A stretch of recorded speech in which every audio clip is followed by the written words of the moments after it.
Congress the other day talking about how the Dow's up to 50,000. Nobody is.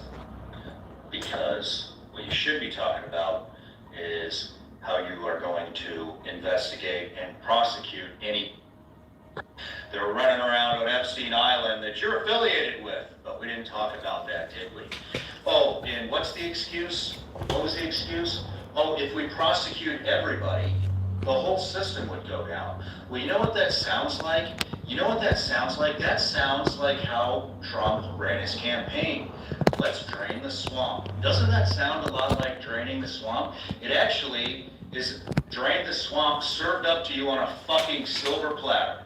But you're not going to take it, are you? You're going to protect. You're going to protect rather than go after them and hope that everybody's happy that the Dow hit 50,000. Are you fucking out of your mind? I guess the whole draining the swamp campaign promise was another fucking bullshit lie, huh? Man, the lies are stacking up fast. I've never seen so many fucking lies appear in, what, a year? It's only been a fucking year. Look at all the fucking lies. You know, I wanted to talk to you about something else too. Then you got Pam Bondi, and what's that other guy's name? Todd Blanche. Yeah, running around giving Ro Khanna and Massey all this shit because they accidentally put two names that are apparently innocent, you know, out that were in the Epstein files. Well, I got fucking news for you. You know, you have two guys that are in Congress that are actually doing shit, and you give them shit because they made a mistake when they're trying to do the fucking job of the entire Department of Justice, because nobody over there will do their fucking job when it comes to putting away in prison. So you give them shit because two people are trying to do the job of the entire Department of Justice. Fuck you. Fuck you. And here's another thing I'm getting tired of, is seeing all these fucking politicians, congressmen, senators, fucking talking about all the shit that they saw in the unredacted files. And then you know what they do? They go right to X and they post about it. Tell us all how shocked we would be of what's in those fucking files. Guess what, congressmen? Guess what, senators? There's the speech and debate clause that says you cannot be sued for anything you say on the House floor. So here's a tip. Get to fucking work. Permission granted. We are finally going to close the history books on the Clintons and their lies and schemes and corruption. I mean, there are more pics with Epstein online than there are of me and my wife. There's a lot of pictures of those two together. If you guys aren't familiar, that's Sean Ryan. He's a truth teller. He's a podcaster, a very famous podcast. Go ahead and subscribe to his channel. Subscribe to my channel if you're new. And Sean is fed up with the bullshit. The Trump administration. Sean Ryan there, he was, he promoted Trump. He helped Trump get elected for the second time because he believed all Trump's lies. I forgive him for that, but now he's out there and he is going hard against the Trump administration for their obstruction, Pam Bondi's obstruction.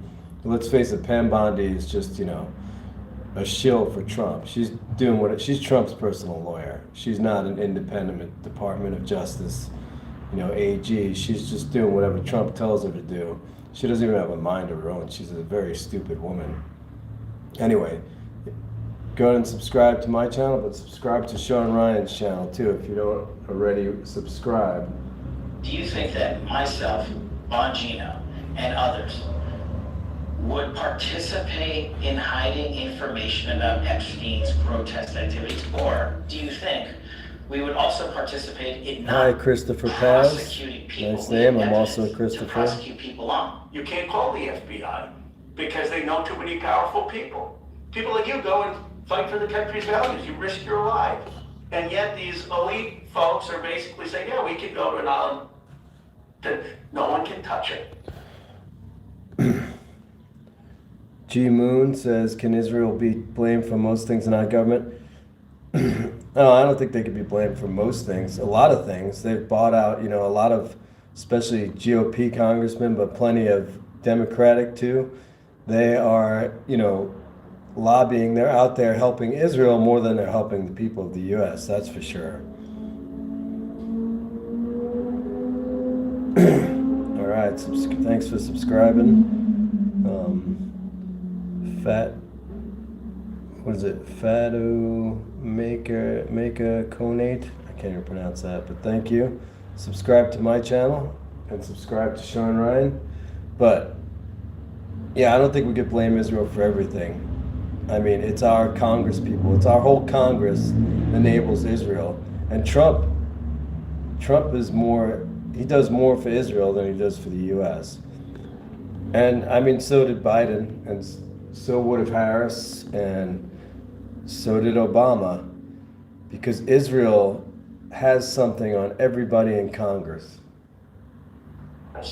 Gee, you probably have to get to bed because you got a huge day tomorrow with this Epstein release and other things keeping the country safe. Like, okay, all the power is in the hands of this few folks, and I'm struggling to make ends meet for my family. It's the same sense of a rigged America that has led to the kind of anger that we see. We all have known each other, the majority of us. I know a lot of people in this country don't like Indians, but I wouldn't mind seeing Ro Khanna run for president next election, to be honest with you. Ro Khanna's a beast, yeah. For so Sean long. Ryan. And we're friends. And they never thought anything would come out, and we can make lewd jokes about it and laugh about it and fly to Davos, and life goes on. Let's put these things out. Let's hope Massey and Khanna go away. Let them bang the drum for a few more months. Let this all fade. And then 2 years later, we're going to come back. We got too much money. They're going to want our money. They're going to want our scholarships. And we're going to be rehabilitated in society. Director Patel, you've seen most of the files. Who, if anyone, did Epstein these women to besides himself? You replied, according to the transcript, there is no credible information that he them to anyone else. I don't even fucking see left or right anymore. I Yeah. see good and evil. That's right, billionaires and the rest of us. We are being ruled right now by billionaires. That's what I'm saying. We gotta turn it around, but how? Well, You can't turn it around. Thank you, with the Shad fucking Kid. justice system. These Amatov, documents in FBI appreciate possession, your possession, detail at least 20 men, including Mr. Jess Staley, CEO of Barclays Bank. You cannot turn it around while we have all these powerful tech people, powerful Hollywood people, powerful politicians, just kids, and getting away with it. Let me start by asking you, how prevalent is what you're talking about in Hollywood today? I believe there's a lot of darkness in Hollywood right now, and I believe it's been there for quite some time. And as we've seen with the Harvey Weinstein scandal, it continues to unfold. It's going to continue unraveling. This is just the beginning. It's just the tip of the iceberg. So everything you're seeing is building up to what I believe is going to be a dam breaking open. But as Lauren said to me the other day, the earth is shaking. Because every single one of them now is becoming known. And around the world, princes, ambassadors, even prime ministers are being brought down for their participation in this global trafficking ring. This seems that it wasn't only the trafficking of young girls, as the narrative suggests, but there are code words that suggest Jeffrey Epstein and his associates could maybe even be engaging in some sort of consumption. Is that human consumption? Are there code words? There's a lot of talk of beef jerky. if you don't know, that's Lauren Bobbitt from my home state of Colorado. She's kind of crazy, but she's good on this issue, actually. I wish you lived 999 years. Oh, thank you. Me too.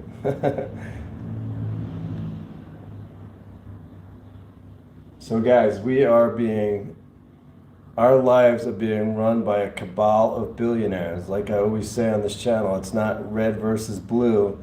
It's the 1% wealthy billionaires, the Donald Trumps, the Elon Musks, the Peter Thiels, the Jamie Dimons against the rest of us. They want to control us. They want to do whatever they want with our lives. They want to take our children and rape them, eat them. They want to be able to do whatever they want without any consequences. And this is where the rubber meets the road. Right now is our time to take them down. But what we have to do is get Trump out of power, because he is them. He's in the Jeffrey Epstein files over 1 million times. He's going to protect them if it's the very last thing he does, because he's protected himself. And we know there's nothing Donald Trump wants more than to protect himself. He doesn't care about his kids, his friends, his wife, whatever. He cares mostly about himself. He's a sociopathic narcissist. That's another story. But in November, we have to get Democrats, independents, power. And I don't like Democrats. I like independents. But get Democrats and independents power so they can investigate the crimes of these billionaires.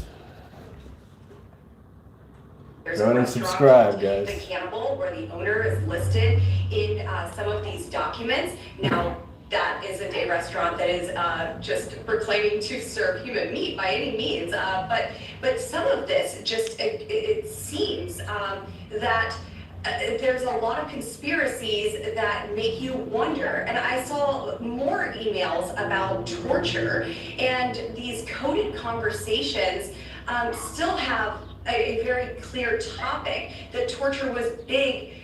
It was a big driver for them, and these were sick people doing very, very sick things. As you mentioned, there are many women who are involved in this.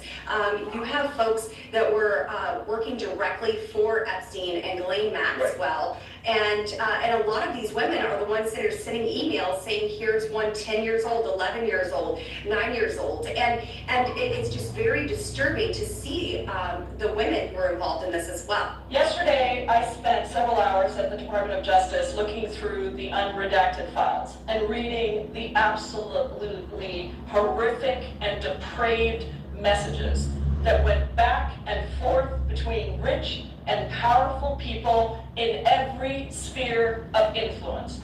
These people are at the top of governments, academic institutions, billionaires at giant corporations, cabinet secretaries, and the callous depravity of their messages showed that they absolutely believed that they were above the law, above morals, absolutely immune to any societal norms. They joked in these emails about horrific acts with young girls, about creating spaces, entire islands even, where they could do anything they wanted and get away with it because of their wealth, their power, and their connections. This was a massive global trafficking ring. Newly released documents tonight say President Trump personally warned officials about Jeffrey Epstein decades ago. An FBI interview summary describing how President Trump called the then Palm Beach police chief to tell him, "Thank goodness you're stopping Jeffrey Epstein. Everyone has known he's been doing this." Adding people in New York knew Epstein was disgusting. He kicked Jeffrey Epstein out of his Mar-a-Lago club because Jeffrey Epstein was a creep, and that remains true. And this call, if it did happen, corroborates exactly what President Trump has said from the beginning. But President Trump said this in 2019.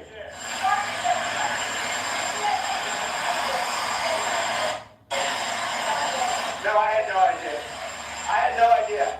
The former Palm Beach police chief, Michael Ryder, Trump's such a commenting liar. to He NBC lies News, about but everything. telling the Miami Herald the interview with Donald Trump happened in the summer of 2006. According to the document, the president told Ryder he was around Epstein once when teenagers were present, and Mr. Trump said he got the hell out of there, and added about Epstein's convicted co-conspirator Ghislaine Maxwell, she is evil, and to focus on her.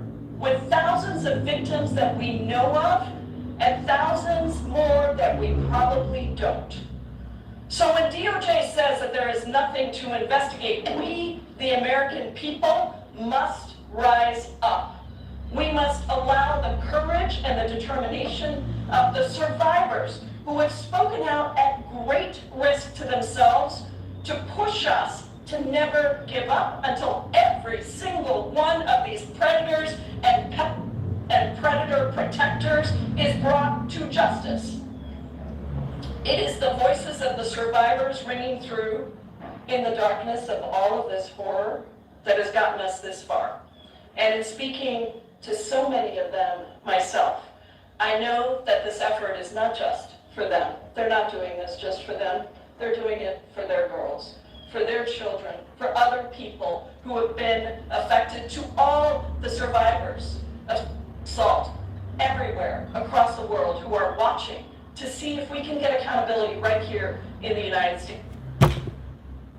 The Trump administration has been protecting the predators and not the survivors. That's proof that Trump, because Trump has total control over the DOJ. The DOJ is not independent. Pam Bondi is just, an extension of Trump's arm, basically.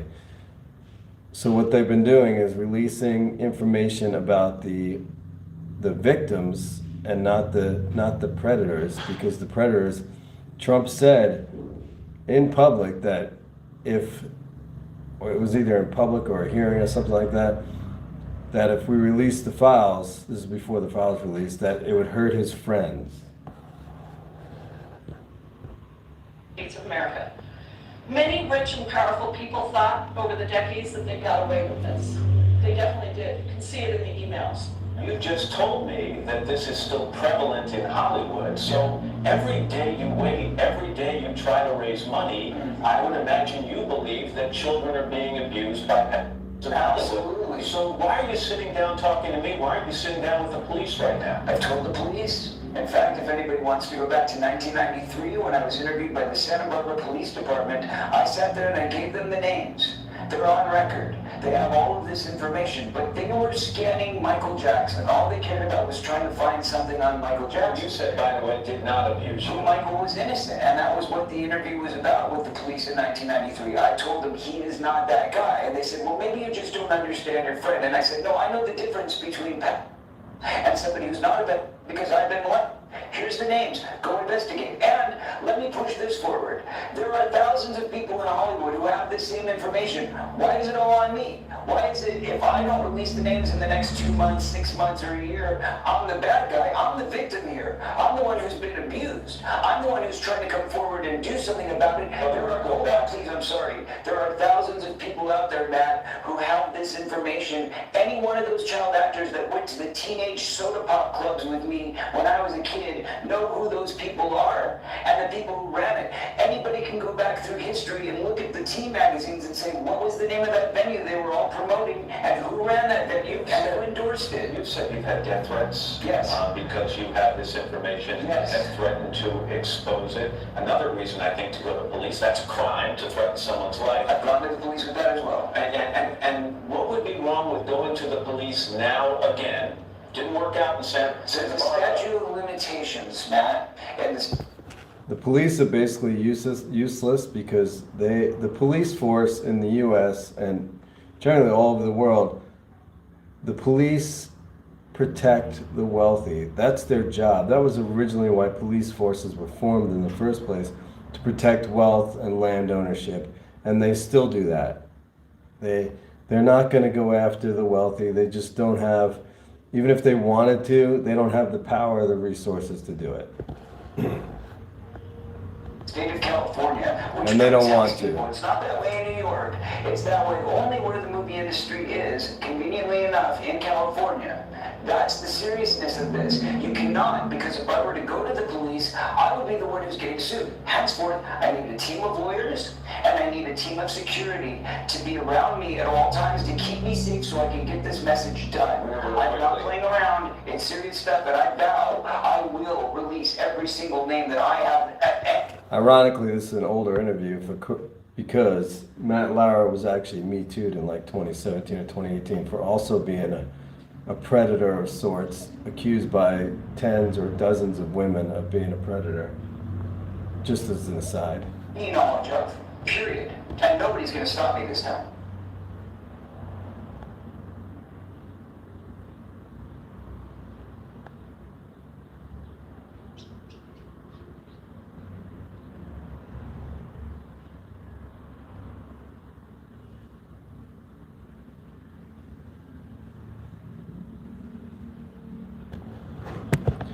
Yeah, if you're black, they're not gonna waste any time taking you in. If you're black, poor, or just poor, you have no protection. But the wealthy, the billionaires, they can do whatever they want in the U.S.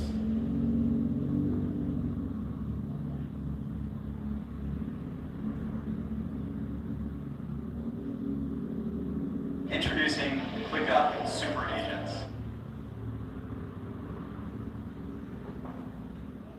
Like they're in a government shutdown, right?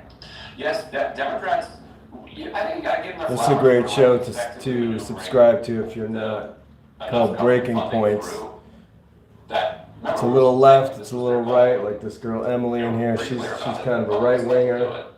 Ryan here, he's definitely on the left, progressive, but it's not like Fox News where everybody's right and CNN where everybody's left. You get a little of both. Partly, I think it's the senators and the House members were still proud of themselves for getting appropriations bills through regular order. Yeah. They couldn't resist passing them through the House and Senate because they haven't done that in like 20 years or something like that. That's a wild theory. And Democrats are like, yeah, go do that. Go ahead. And now, with the government funded other than Homeland Security, Democrats are sitting with all the leverage. Well, and yeah, let's just set the table a little bit. Dave Chappelle, let's put this up on the screen, was in Minnesota yesterday and visited a memorial to Alex Pratty. This, of course, the reason Democrats feel fully confident pushing this shutdown is because the base, the party's base, is absolutely demanding action against DHS and ICE after the violent January in Minneapolis. And so the fallout from that is trickling right now into this. And just yesterday, we can put the CNBC report up on the screen. This is the next element. Democrats sent a counteroffer over to Trump. Now, technically, DHS is still funded, pretty well funded right now because there was something in the One Big Beautiful Bill that was passed in July to fund them. But headline here is Democrats send Trump DHS funding. Democratic leadership is pathetic. Grinds on. Chuck Schumer needs to retire. And Hakeem Jeffries. Jeffries is just a shill, a corporate shill. They are, as CNBC says, quote, locked in negotiations, and they aren't saying, they literally did not say publicly what was in the counteroffer yesterday, so we don't know. Right, do you have any sense of what Democrats might be willing to cede in order, because Democrats here aren't in the minority, that goes without saying. Republicans control the House, they control the Senate, they control the White House. If you guys didn't notice, there's a government shutdown right now, which, you know, I mean, hardly anybody notices.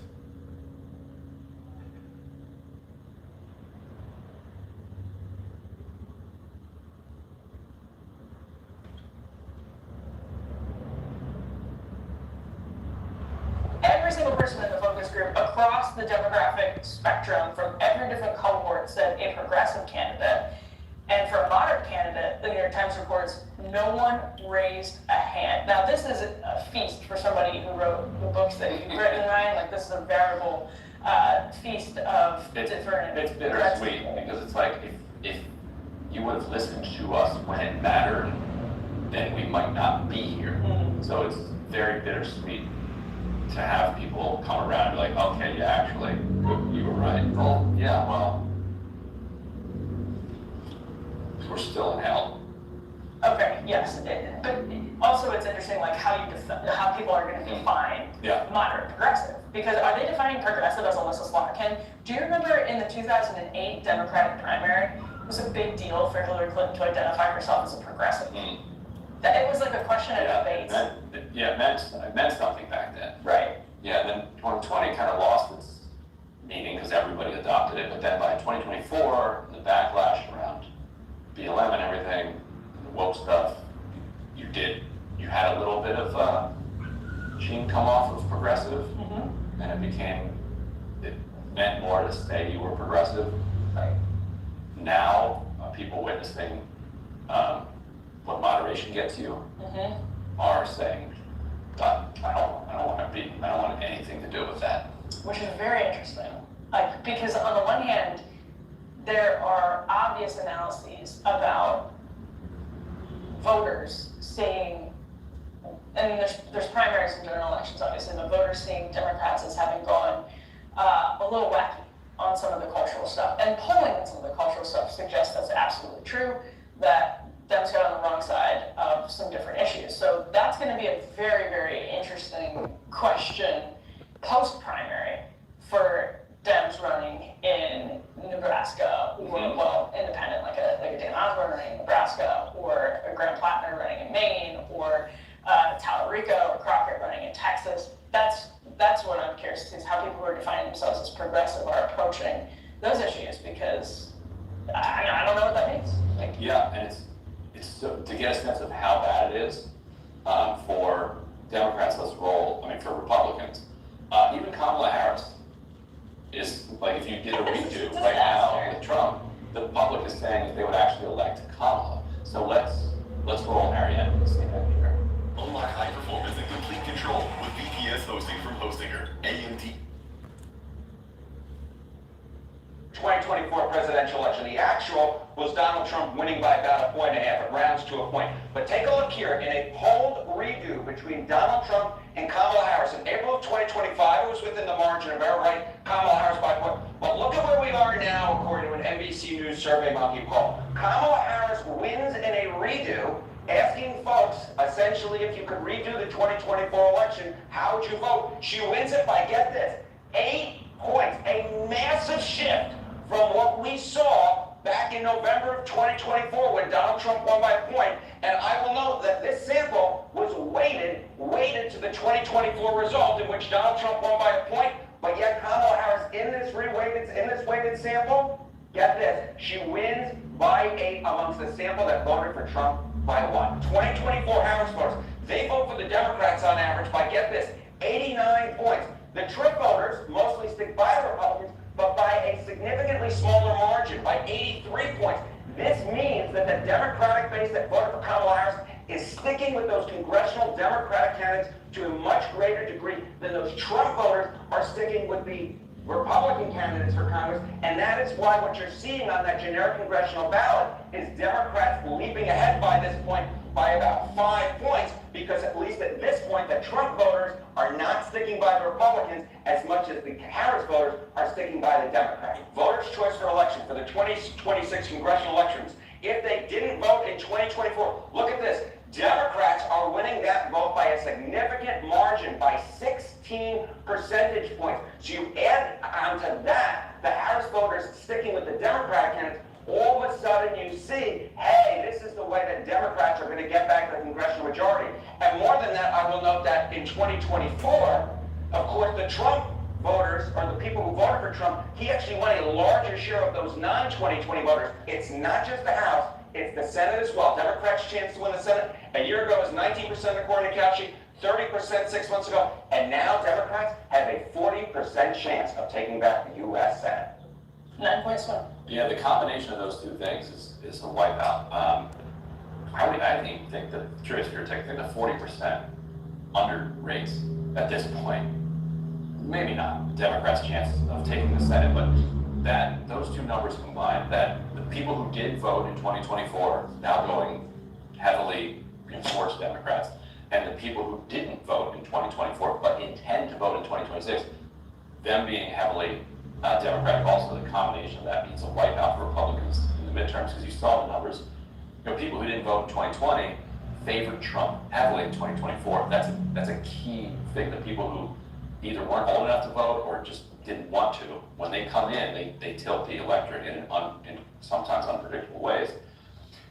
If you have a shift that big, Susan Collins loses, even to Janet Mills, who's not going to win the primary, by the way. Like, she's getting, I think Plattner's going to beat her fairly convincingly. We'll see. Nebraska might go. Alaska goes. Like, Mary Peltola wins this Alaska seat. If that's the, and people are so mad at what the federal government has done to Alaska.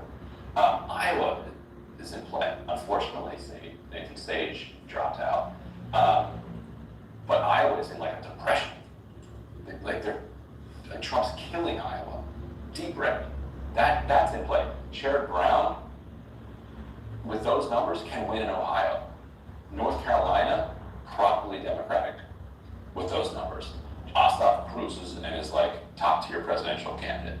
with those numbers. Don't, Texas, forget it. Texas. God. I was so close last time. Genuinely Maybe, so close last time. if you guys go ahead and pick that crazy attorney general. Me? They had the Ken Paxton race, Corden, Paxton, yeah. Thoroughly corrupt, professionally and personally, and might be the nominee. And if he goes up against Rico, okay, I'll like watch it. I'm not gonna believe it, but I will pay attention. For the record, I have no dog in the Texas Republican primary, or to the extent. Hey guys, if you want to help out the channel, go ahead and help out yourself and get a Mint Sim phone plan and save money, and I will see you next time.